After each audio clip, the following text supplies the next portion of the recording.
How's it going, everyone? Your boy Corey, aka Crasher, here with a new video, and ladies and gentlemen, in today's video, I want to open up a discussion with you guys regarding Pokemon Scarlet and Violet, and this right here is inspired by this article from Dexerto that is titled, Pokemon Scarlet and Violet players list needed 1.2 updated fixes for shinies, boxes, and more. The "and more" part is definitely an understatement because there is definitely a lot of room for improvement when it comes to Pokemon Scarlet and Violet. Pokemon Scarlet and Violet players have come together to compile a list of the needed fixes they hope to see in update version 1.2, including changes to shiny Pokemon, boxes, outfits, and more. There's no doubt that Pokemon Scarlet and Violet are Game Freak's most ambitious titles yet, bringing the franchise into its first fully realized open world. But with such a massive leap, there were bound to be some growing pains, and players have demanded fixes. Yeah, there are definitely some fixes in desperate need to take place. These include major performance issues, glitches with characters, Terra raids breaking and freezing, that is a very frustrating one, certain moves like Play Rough not working as intended, and music tracks playing small portions on an endless loop.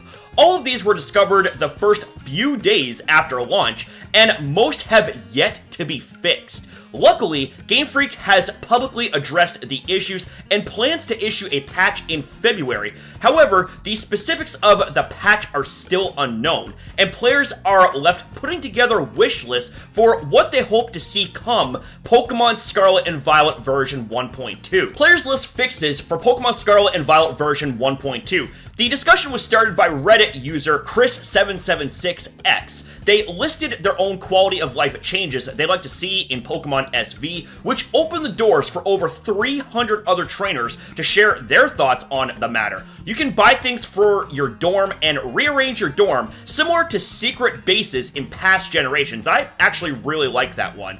After completing the 3 main storylines and passing all finals, you'll be able to graduate from school and wear something that is not the uniform.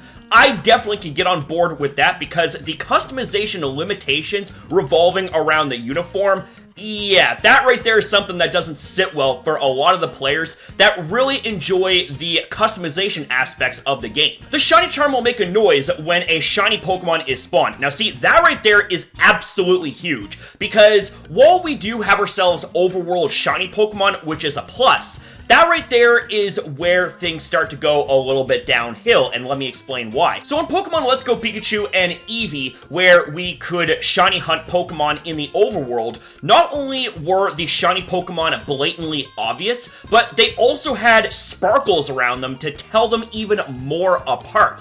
And in Pokemon Legends Arceus, there was actually the sparkling animation when a shiny Pokemon would spawn. However, we don't have either of those things for Pokemon Scarlet and Violet. Sure, we have overworld shinies, but the thing is that things like those would definitely be appreciative, especially for either the really tiny, hard-to-spot shiny Pokemon or Pokemon with shiny colors that are hardly of any difference from their regular non-shiny counterparts. So I'm honestly hoping that this right here is especially considered. There should be an always visible time counter for sandwich powers. You can surprise trade multiple Pokemon at a time. That one would actually be really freaking cool. You can release multiple Pokemon at a time.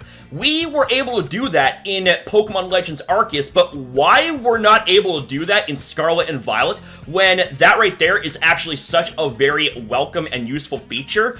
I don't understand the logic when it comes to Game Freak not implementing something that would honestly benefit the player base all around. Others chimed in with their box requests. Shiny sprites in boxes, that would be cool. Boxes loading properly. The ability to sort boxes, that would also be cool. And something else that would be cool as well is to be able to have more than 32 boxes because especially with terrestrialization being a thing, people are likely going to want to have the same Pokemon, but with different Terra types for different strategies.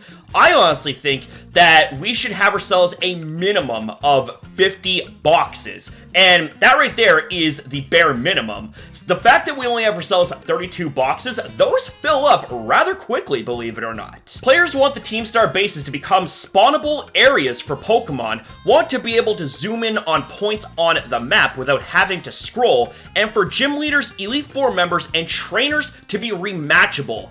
That right there is a pretty big thing as well. The fact that we can only rematch gym leaders once in the game and that's it, that right there is just kind of like,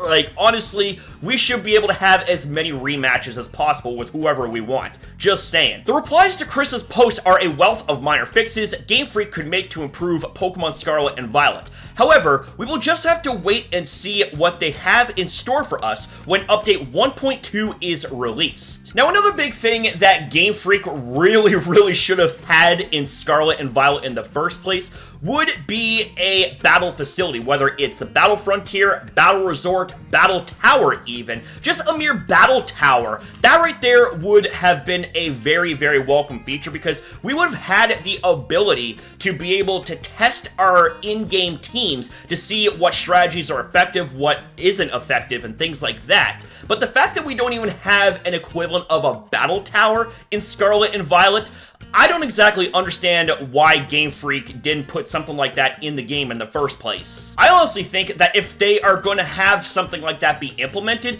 it should be implemented either with this update or with the rumored DLC that is going to hopefully be a thing for the Gen 9 games. But let me know what you guys think, and tell me in the comments down below what sort of features and fixes you would like to see take place in the future of the Gen 9 games. And that's it for the video, ladies and gentlemen. Thank you guys very much for watching. Thank you for your time as well in viewing this video. Have yourself a damn good one, you beautiful people, and I'll see you next time.